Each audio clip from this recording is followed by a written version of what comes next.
Hello बच्चों, ये जो टॉपिक है आपकी 8th क्लास का है। 8th class ICSE. Okay, topic आज का लिया है हमने energy. Okay, this topic is energy. अब देखो एनर्जी क्या होता है। एनर्जी आपको पता है एनर्जी क्या होता है? ओके, अब देखो एनर्जी अगर हिंदी में बोलें तो क्षमता। हर बंदे की काम करने की एक एनर्जी होती है। सभी लोगों में एनर्जी डिफरेंट होती है। जैसे फॉर एग्जांपल, अगर मैं मान लो यहाँ पे एक एग्जांपल बना रही हूँ, ये ध्यान से देना और ट्राई करना कि आंसर करो। मान लो दो बच्चे हैं, एक को मैंने नाम दिया ए, एक को नाम दिया बी। ठीक है, ये जो है अमित है मान लो। ठीक है, इसको कुछ भी नाम दे दो। ठीक है, दोनों को ए और बी दो बॉयज हैं मान लो, दो बॉयज, गर्ल भी हो सकती हैं, ये दोनों जो है बॉयज हैं। ठीक है, मान लो टीचर ने क्लास में अनाउंस किया कि मैं बच्चों आपको 20 मिनट का टाइम देती हूँ। 20 मिनट टाइम जो है आपको गिवन है, तो मैं आप जो है 10 क्वेश्चन रिवाइज करो। 10 क्वेश्चन रिवाइज करने के लिए वो बोलते हैं। ओके, अब देखो 10 क्वेश्चन दिए, टाइम कितना मिला? 20 मिनट।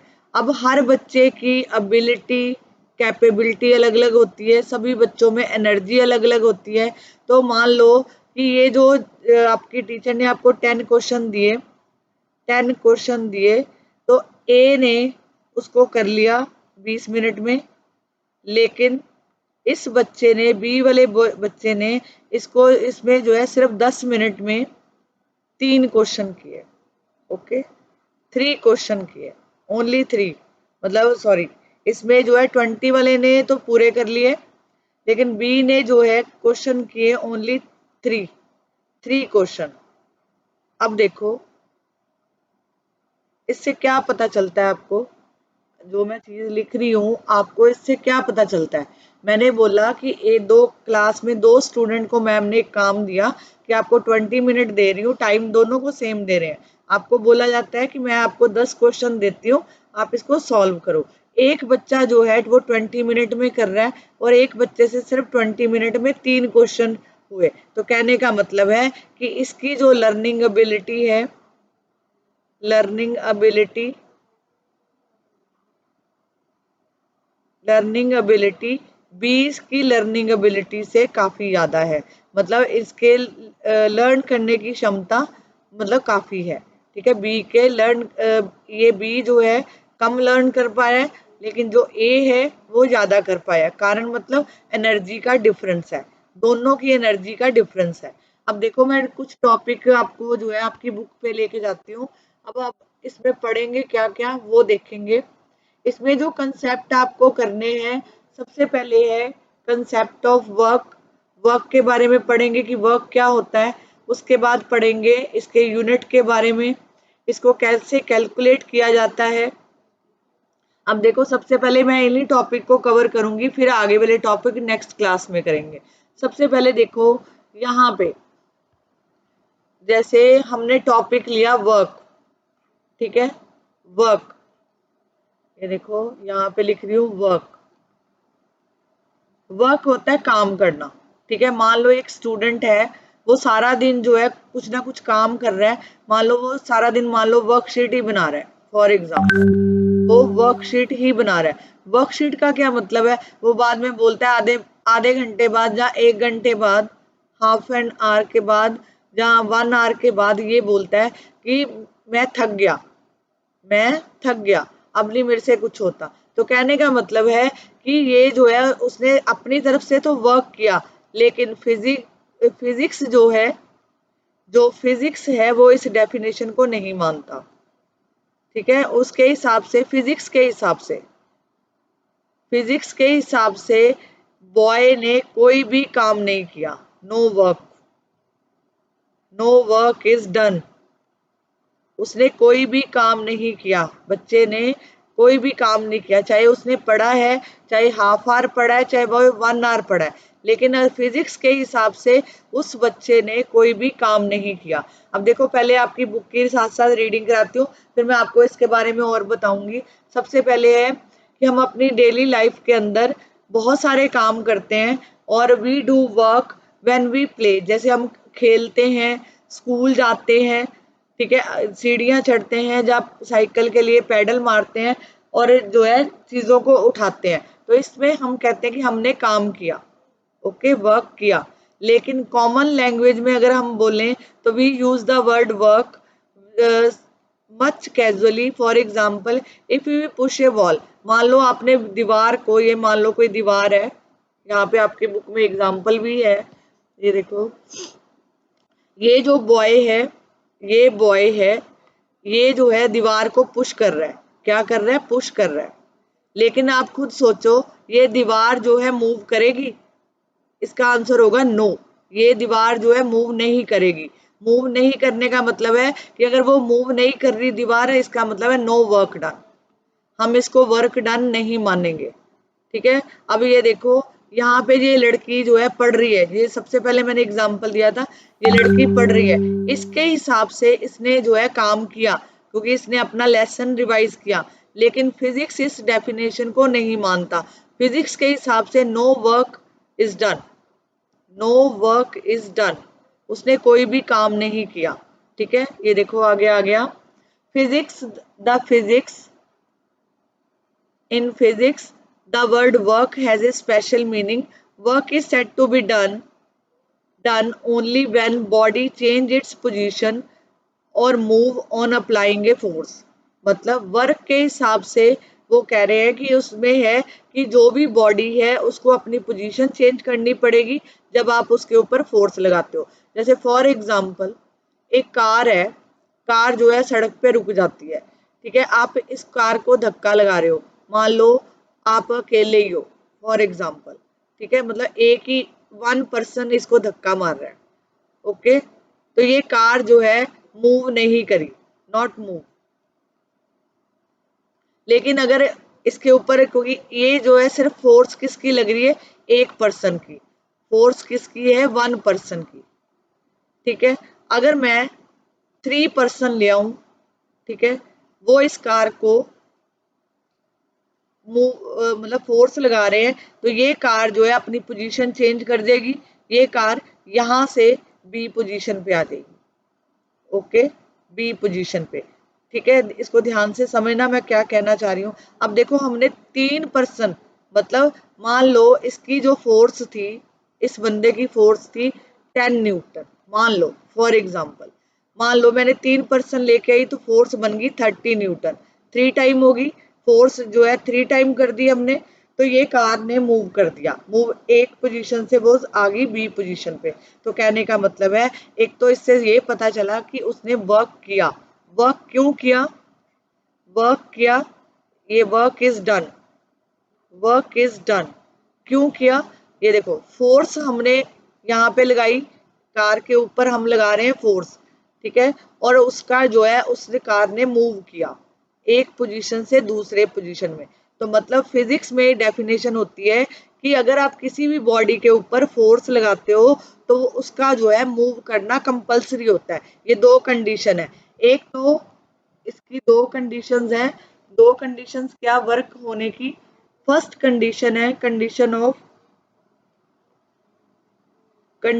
ऑफ वर्क, फर्स्ट है कि फोर्स मस्ट बी अप्लाइड,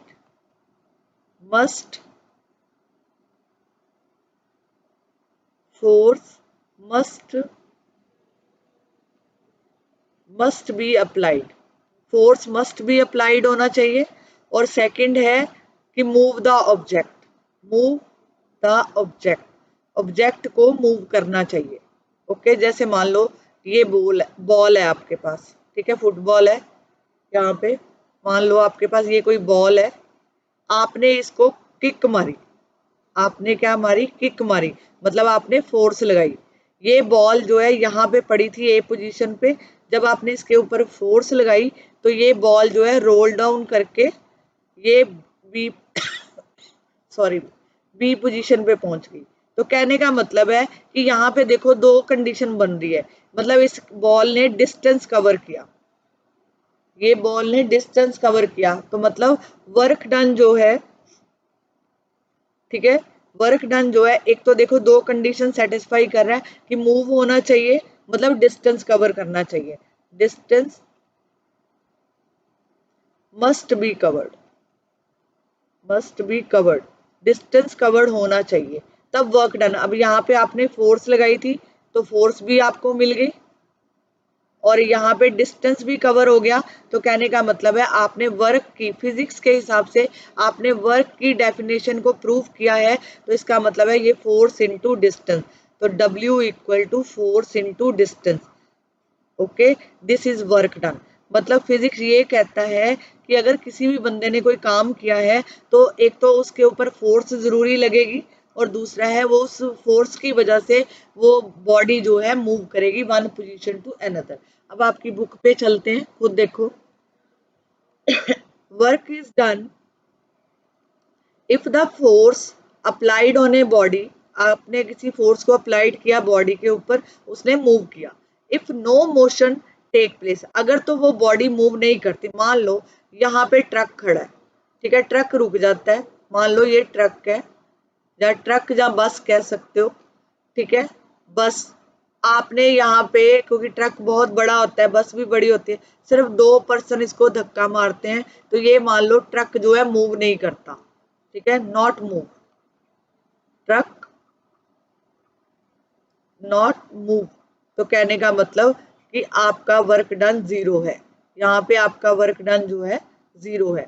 अब देखो for example, a cyclist pedalling a cycle, cyclist जैसे आप घर अपना साइकिल चलाते हो तो पैडल करते हो, तो एक जैसे आपने अपने घर से, ये आपका हाउस है, आप स्कूल के लिए जाना है आपको, आप साइकिल पे जाते हो तो आप पैडलिंग करोगे, ठीक है, cyclist pedalling a cycle does work, तो आपने डिस्टेंस कवर किया कहाँ से लेके, एक तो आपने साइकिल पे फोर्स लगाई, अपनी मस्कुलर फोर्स लगाई, और साइकिल ने घर से लेके स्कूल तक का डिस्टेंस कवर किया, तो आपने वर्क की डेफिनेशन को प्रूव कर दिया, तो W equal to F into D, ठीक है, तो आपने वर्क किया। इसी तरह हॉर्स जो है, जो अपनी कार्ट को खींचता है, वो भी वर्क करता है, क्योंकि वो भी डिस्टेंस मूव करता है, वो भी अपनी फोर्स लगाता है। इसी तरह engine pulling a train does work, engine जो है कार की बोगियों को, ट्रेन की बोगी को खींच लेता है।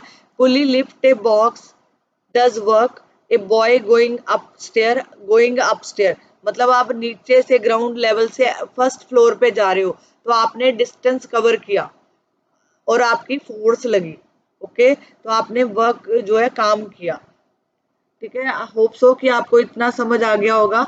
अब देखो, when a crane pick up a car involve a accident, take it to be workshop, we say is work done, yes of course it is work done, ठीक है, yes it is work done. क्यों? क्योंकि car ने distance cover किया, जो भी distance cover करेगा वो जो है वर्क डन करेगा। In a school playground while playing football, जब आप फुटबॉल खेलते हो तो when a boy hit the ball and run toward the goal, आप गोल डालते हो, तो इसका मतलब है आपने वर्क डन किया, ओके। जैसे ये बॉय है, ये सीढ़ी से चढ़ रहा है ऊपर, नीचे ग्राउंड, ये देखो, ये देखो, सीढ़ी जो है ये ग्राउंड लेवल है, ठीक है, मान लो ये फर्स्ट फ्लोर है, ये लड़का पहले ग्राउंड पे था, इसने सीढ़ी के ऊपर चढ़ना शुरू किया, और ये जो है यहाँ, तो इसका मतलब है ये डन, वर्क डन होगा। क्यों होगा? क्योंकि उसने डिस्टेंस कवर किया और फोर्स लगा के वो ऊपर चढ़ा, ठीक है, अपने मस्कुलर फोर्स लगा रहा है और ऊपर आ रहा है, तो यहाँ पे वर्क डन होगा, work is done. Hope so कि आपको इतना क्लियर है। अब आगे देखो,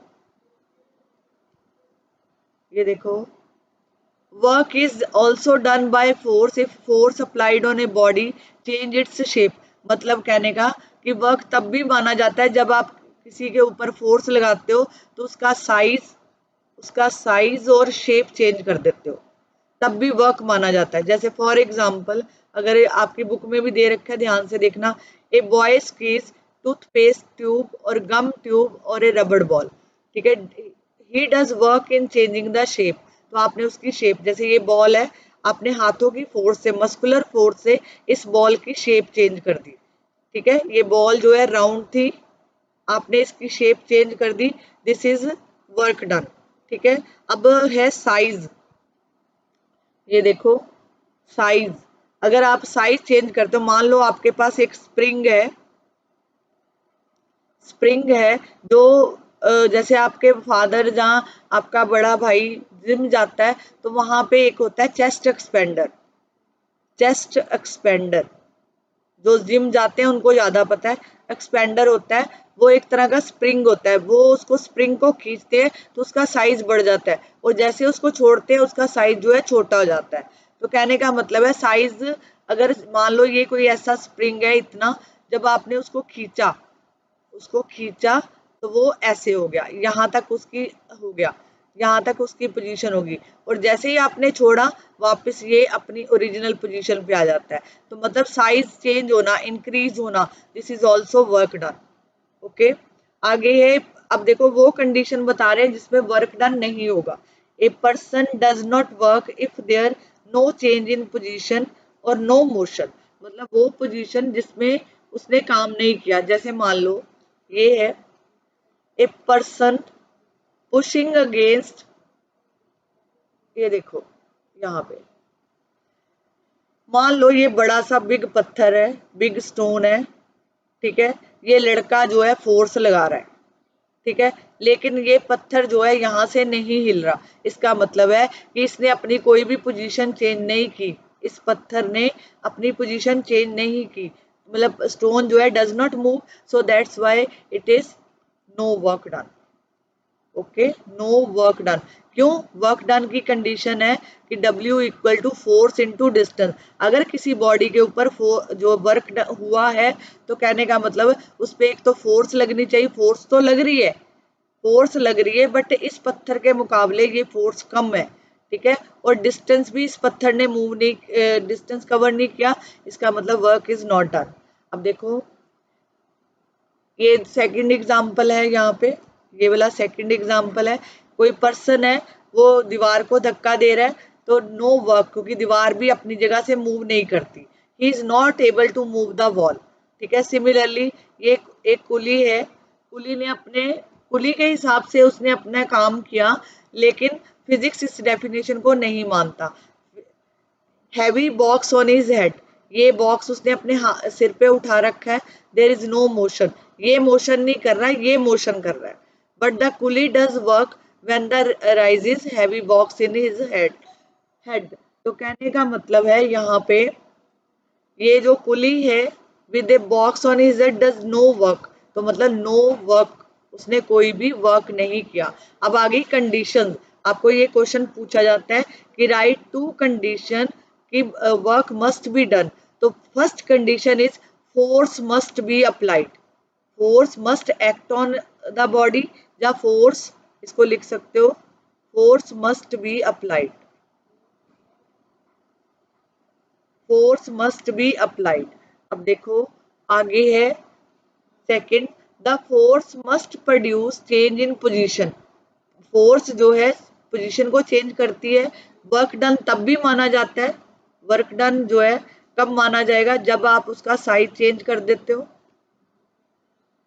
साइज चेंज कर देते हो, जहां उसका शेप चेंज कर देते हो, this is also work done. Okay, this is also work done.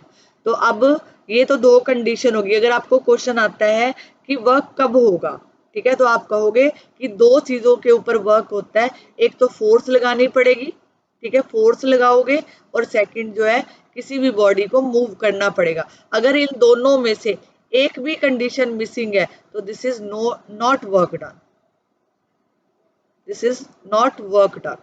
Okay, अब देखो आगे, आगे है force, force affecting the amount of work done.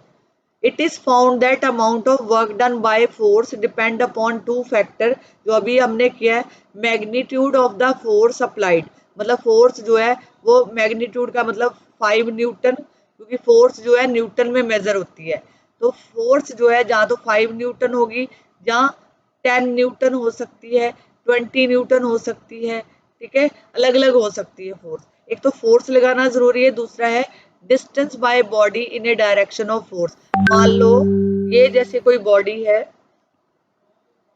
जैसे फॉर एग्जांपल ये देखो, ये आपके पास कोई बॉल है, ठीक है, ये बॉल है, आपने इसके ऊपर फोर्स लगाई। अब देखो फोर्स किस साइड लग रही है, दिस साइड, ठीक है, दिस साइड। यहाँ पे गोल है, गोल करना है आपको, ठीक है, यहाँ पे आपको गोल करना है। तो फोर्स आपने बॉल को इस तरफ लगाई, तो कहने का मतलब है बॉल जो है इस तरफ मूव करेगी। ओके, तो मतलब जिस तरफ फोर्स लग रही है, फोर्स इस तरफ लग रही है, तो बॉल भी इस तरफ मूव कर रही है, ठीक है, मूव कर रही है। तो यहाँ पे जो आपको मतलब बोला है कि जिस तरफ फोर्स लगेगी उस तरफ ही जो है वर्क होना चाहिए, ठीक है। Distance move by body in direction of force. अब देखो फर्स्ट पॉइंट है dependence upon the amount of work done on the magnitude of force applied on a body. Work done is more if the force applied to move the body is more. जैसे more work is done by us, we lift a bucket full of water. मान लो आप ground floor पे हो, ये ground floor है, ये ground floor है, आप जो है ये फर्स्ट फ्लोर है, आपने बकेट बाल्टी को भरा हुआ है पानी के साथ, आपने जो है इसको ऊपर की तरफ लेके जा रहे हो। तो कहने का मतलब है जो आपने जो बकेट को लिफ्ट करना है, ऊपर लेके जाना है, तो वो क्या होएगा, वो जो है उसके ऊपर फोर्स ज्यादा लगेगी, ठीक है। सीढ़ियों में, सीढ़ियों के रास्ते ऊपर जाते हैं जब, तो फोर्स जो है ज्यादा लगती है। And from the ground floor to the first floor, then if we lift an empty bucket of the same height, the reason is that we have applied a greater force to the lift of bucket full water। मतलब जो बाल्टी एक, मतलब इन्होंने ये बोला है, दोबारा सुनो, इन्होंने बोला है आपके पास 2 बकेट है, ये बकेट ए है, ये बकेट बी है, ये फुल ऑफ वाटर है, ठीक है, ये एम्प्टी है। ओके, पहली बात तो ये कि ये जो फुल ऑफ वाटर है, अंडरस्टैंडिंग है, दिस इज एम्प्टी, ठीक है। तो फोर्स जो है, फोर्स इसकी ज्यादा होगी, और ये जो खाली बाल्टी है उसकी फोर्स कम होगी, फोर्स जो है कम होगी, ठीक है। अगर यहाँ पे फोर्स लग रही है, आप इस चीज को ऊपर की तरफ लेके जा रहे हो, तो ग्रेटर फोर्स किस पे लगी, फुल बकेट के ऊपर। ओके, तो ये कहने का मतलब है कि यहाँ पे कि फोर्स जो है, we have apply greater force to lift the bucket full of water than lift the empty bucket। Second है कि डिपेंडेंस दिखा रखी है, डिपेंडेंस मतलब कि ये जो, क्योंकि हमने फॉर्मूला दिया W equal to F D, तो वर्क डन जो है फोर्स के ऊपर भी डिपेंड करता है और डिस्टेंस के ऊपर भी डिपेंड करता है, फोर्स कितनी लग रही है, ठीक है। अगर फोर्स जो है ज्यादा लगेगी, ठीक है, तो डिस्टेंस कवर होगा। अगर फोर्स जो है कम लगेगी तो डिस्टेंस जो है, डिस्टेंस नॉट वर्क। डिस्टेंस जब बॉडी डज नॉट, मान लो फोर्स लग रही है, तो बॉडी जो है, बॉडी मस्ट बी मूव, और यहाँ पे फोर्स अगर कम लग रही है तो body does not move. Okay, body does not move, ये कहने का मतलब है। तो कहने का मतलब है जब वर्क डन होता है तो वो 2 चीजों के ऊपर डिपेंड कर रहा है, एक तो फोर्स और दूसरा है डिस्टेंस।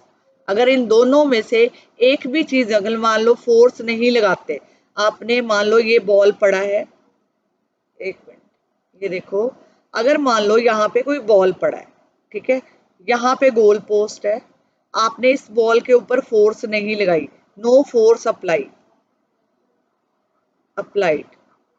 तो आप खुद सोचो ये बॉल जो है अपने आप उड़ के जाएगी कि वहीं पे रहेगी, यहाँ पे ही रहेगी ना, ए पोजीशन के ऊपर, बॉल जो है मूव नहीं करेगी। तो कहने का मतलब है जब भी वर्क होगा, फोर्स और डिस्टेंस, फोर्स लगेगी तो डिस्टेंस कवर होएगा, अगर फोर्स नहीं लगेगी तो डिस्टेंस भी कवर नहीं होगा, इसका मतलब ये है।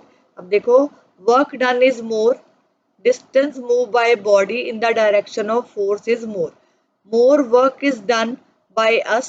We lift a bucket of water from the ground floor to the second floor. Then if we lift the same bucket from the ground floor to the first floor. अब देखो definition of work, definition of work क्या कह रही है वो देखो, work done by force on a body. ठीक है, अगर हम कहते हैं कि किसी बॉडी के ऊपर जो है वर्क हुआ, ठीक है, तो force on a body is equal to the product of force applied and distance move by the body in the direction of force. मतलब ये देखो, ये देखो, ये मेरे पास यहाँ पे कोई ब्लॉक है, दिस इज ब्लॉक, ये इसकी पोजीशन ए है, मैंने इसको फोर्स लगाना शुरू किया, तो अब मेरी फोर्स अगर ज़्यादा है, ठीक है, फोर्स ज़्यादा है, तो ये जो है इसी डायरेक्शन में मूव करेगा। मान लो ये आपका एक रूम है, ठीक है, यहाँ पे अलमीरा पड़ी है कोई, आपने उसको धक्का लगा रहे हो, आपने उसको दूसरे रूम में शिफ्ट करना है, दिस इज अनदर रूम। ठीक है, अब यहाँ से अगर आप फोर्स लगाओगे तभी ये मूव करेगी ना, अगर आपकी फोर्स नहीं होगी तो ये मूव नहीं करेगी। तो कहने का मतलब है इसने जो है डिस्टेंस भी कवर किया, एक रूम से, वन रूम से अदर रूम। ठीक है, तो इसका मतलब है इसने काम किया W equal to F D. तो अब आपके पास न्यूमेरिकल रिलेशन बन गया कि W इक्वल टू एफ और डी। अब देखो आगे इसको कैसे करते हैं, जैसे ये ब्लॉक वाला एग्जाम्पल जो मैंने अभी किया है वही है कि F इंटू डी, इसका मतलब यही है। आगे है obviously if force act on a body, body does not move, तो no work is done, no work is done. अब देखो इन्होंने जो W इक्वल टू जीरो, ये देखो मैं आपको बताती हूँ, इसको समझो। ये मान लो मेरे पास ब्लॉक था, ये ब्लॉक है, फॉर एग्जाम्पल ये देखो मेरे पास यहाँ पे बॉल है, ओके, मैंने यहाँ पे इसके ऊपर फोर्स लगाई, ठीक है, मतलब मेरी फोर्स जो है कम थी, तो ये जो बॉल है वो मूव नहीं करेगा, नो मूवमेंट हुई, यहाँ पे कोई भी मूवमेंट नहीं हुई। तो मतलब यहाँ पे मूवमेंट नहीं हुई तो दैट मीन, मूवमेंट नहीं हुई तो that mean distance is zero. तो अगर आपको पूछा जाए वर्क डन निकालना है तो आपके दिमाग में आना चाहिए F इंटू डी। अब डी की वैल्यू कितनी है, जीरो, तो यहाँ पे जीरो भर दो, तो W इक्वल टू जीरो। किसी को भी जीरो से मल्टीप्लाई करते हैं तो आंसर जो है हमेशा जीरो आता है। ओके, अब देखो, अब है unit of work. Unit of work का मतलब SI unit of work, SI unit of work. आपके पास वर्क का फॉर्मूला है W equal to F into D. अब देखो वर्क के जो यूनिट होते हैं, यूनिट SI यूनिट, ये होते हैं जाउल, ये क्या होते हैं, जाउल। इसको वर्क को मेजर किया जाता है जूल में, फोर्स को मेजर किया जाता है न्यूटन के अंदर, और जो डिस्टेंस है वो मीटर के अंदर। ओके, तो मतलब इसके यूनिट बन गए 1 joule equal to 1 newton, 1 newton into metre, into metre, या शॉर्ट फॉर्म में इसको लिखते हैं 1 joule equal to 1 newton metre. ये आपके पास रिजल्ट आ जाता है। Okay, 1 joule equal to 1 newton metre. Hope so कि आपको ये क्लियर है यहाँ तक। ये देखो यहाँ पे लिखा है we have read SI unit of force, force को मेजर किया जाता है न्यूटन के अंदर, डिस्टेंस को मेजर करते हैं मीटर के अंदर, तो SI यूनिट बने इसके न्यूटन मीटर, यही बने ना, न्यूटन मीटर। तो अब देखो इसको लिखा कैसे है, the unit has been named after the name of scientist James Prescott Joule, उसी के नाम से उसको जो है नाम दिया गया। ये नाम आप रिवाइज कर लेना, कोई बार क्वेश्चन में पूछा जाता है। अब देखो यहाँ पे आ गया डेफिनेशन ऑफ जॉल। डेफिनेशन ऑफ जॉल कहता है कि ये जो है 1 न्यूटन मीटर के इक्वल होता है। ठीक है, इसको ऐसे लिखेंगे, 1 newton metre is called 1 joule. अगर आपको पूछा जाए, ये ऐसे दिया है, आपको बोला है फिलअप करो,